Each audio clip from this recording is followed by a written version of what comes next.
on this 2018 Volkswagen Jetta SE TSI, and we're doing the brake light, which is the top bulb on top, which is an 1157, and the turn signal with our new T series that don't hyper flash no more, and that's going to be the T1156, or actually a VAU no, a P21W. There you go. So 1156 or P21W. Okay, so we'll show you how to get to this point so you can see how it looks.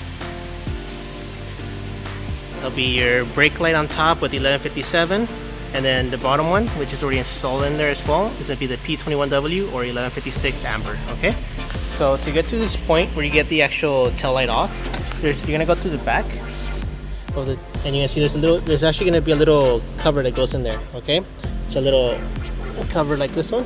All right, so it just comes off really easy, and then that exposes the actual, there's going to be a screw in here like this one. Okay, you're just going to twist it until it comes off. It just unscrews off, and then pretty much at that point you can just slide the headlight out, or I mean the tail light. You can just slide it out, and it'll be like this.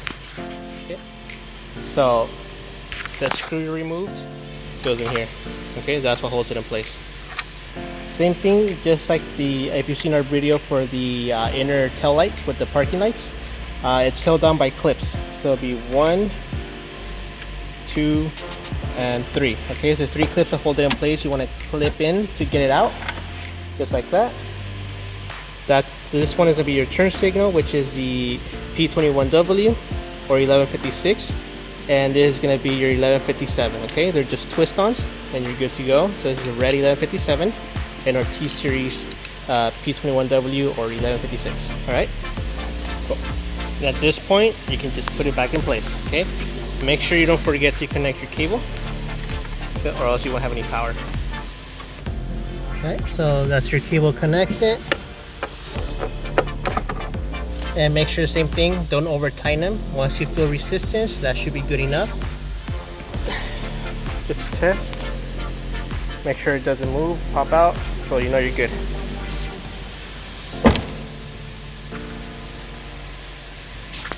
And that is the finished results, guys. Again, the parking light will be the 1157s in red, and then the turn signals will be your P21W, which is our T series 1156. And that's your T15's reverse lights activating as well. So if you guys have any questions, concerns, feel free to let us know. We'll be more than happy to help you out with that. Thank you for watching.